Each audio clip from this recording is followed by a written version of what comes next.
ASEC, so dito po sa Opo. inyong ginagawang investigasyon, ano ho ba basically ang purpose nito? Sa usapin po ito ng papaano po ang pananagutan dito kung pinayagan?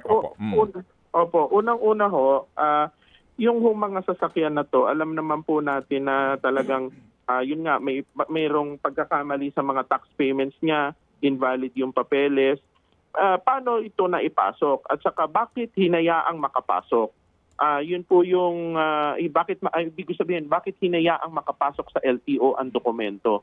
Bakit pinroseso? Alam na mayroong pagkakamali. So, merong pong mga tao na yun nga po yung sinokos namin na dapat nilang sagutin ang investigasyon para po maano po ito, managot yung dapat pong managot. Hindi po sila makaligtas sa mga maling ginawa po nila dito. Kasi medyo na-overwhelmed din po ako, Manong Ted, na nasa Metro Manila ipinasok itong mga to. Opo. At kami nga po'y lubos na nagagalak ngayon kasi finally mukhang talagang lalantad na, no, ang katotohanan dito po. Maliban sa mga Diskaya cars kasi, ilan pa po ang nairehistro sa NCR-LTO. Opo, kahit na fake ang certificate of payment. Puntahan ko itong dalawang Bugatti. Di ho ba kayo familiar dito? Ano po, ha? Opo. Itong dalawang Bugatting ito, Frebel din ang nagpasok nito. Frebel din po yung mga Diskaya cars, most of them Frebel. Okay?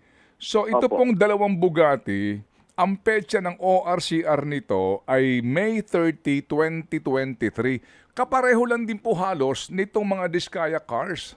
So, ito ho ba kasama na sa show cause order ninyo dito kila Ginoong Roque et al? Actually, sir, itong sa Bugatti, iniimbestigahan ko rin ang separate. Pero nakadikit din ho dito. Marami po, Manong Ted, hindi lang po yung Bugatti. Binuhay ko po yung investigation ng Bugatti, Manong Ted. Kaya ho, initially, Manong Ted, meron akong matibay na information dyan. Kaya lang, binubuo ko lang para po matapos po natin yan. Kasi nung nakaraan, hindi naman po nila tinapos yan eh. Inupuan lang. Opo, yes sir.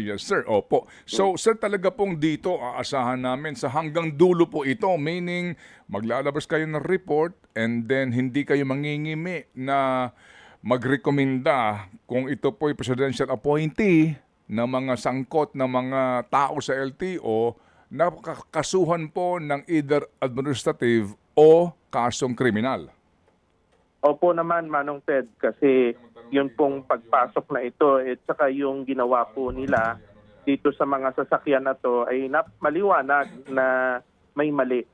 Kaya nga po yung mga nahuli ko rin, Manong Ted, nung ako na yung pumasok, yung Lamborghini na Urus, ganun din, Frebel din. Frebel na importer, same dun sa Bugatti, same. Ganun din sa NCR din po. Yung kahapon, yung Ferrari, ganun din. Mga kapatid, brothers and sisters, saan ka pa? Dito na tayo sa totoo. Dito na tayo sa True FM. Mga kapatid, mag-subscribe and follow po kayo sa social media accounts ng True Network PH. Yan po kami, hanapin nyo lang True Network PH, Facebook, Instagram, YouTube, TikTok, and podcast. Mapa Apple or Spotify man yan, mahahanap nyo kami. Lahat ng mga napapanood at napapakinggan nyo po sa programa, nasa social media accounts namin yan. So paano mga kapatid? See you sa social media!